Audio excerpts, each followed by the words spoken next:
Good afternoon बच्चों।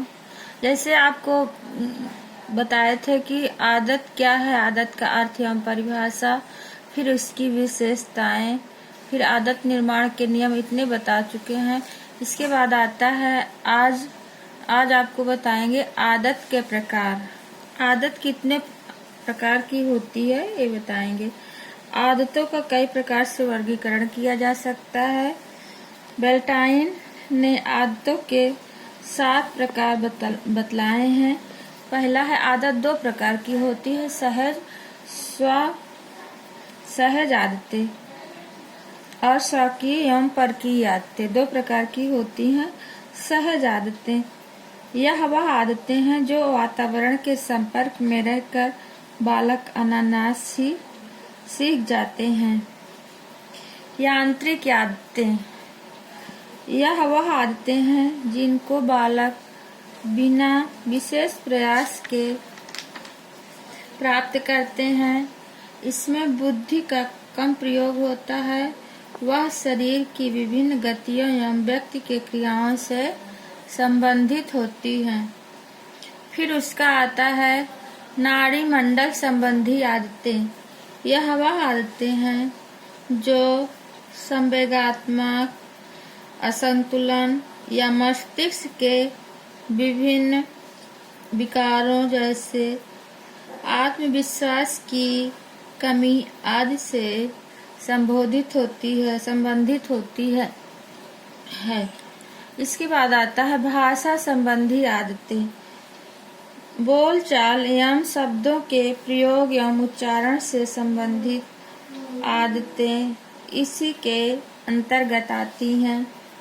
उदाहरण के लिए स के स्थान पर सा का प्रयोग करना या कुछ विशिष्ट तकिया कलामों का अपनी भाषा में प्रयोग करना।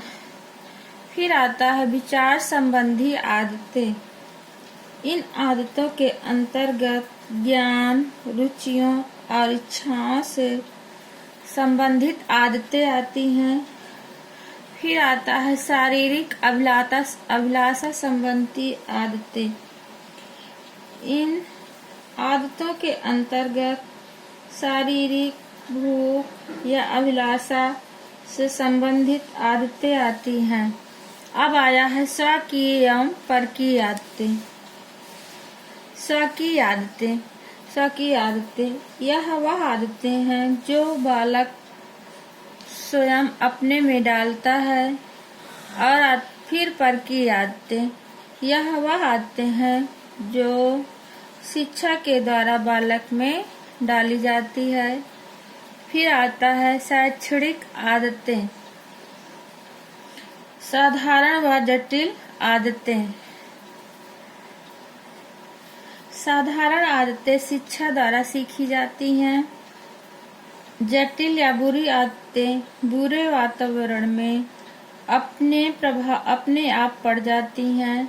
बुरी आदतों को तोड़ना व्यक्ति का समाज से अस्वीकृत व्यवहार को भी आदत बना लेता है या व्यवहार उसके जीवन का अंग बन जाता है। और स्टर्ट ओकरन के अनुसार शिक्षक का कार्य न केवल आदतों का निर्माण करना वरन तोड़ना भी है। आत्म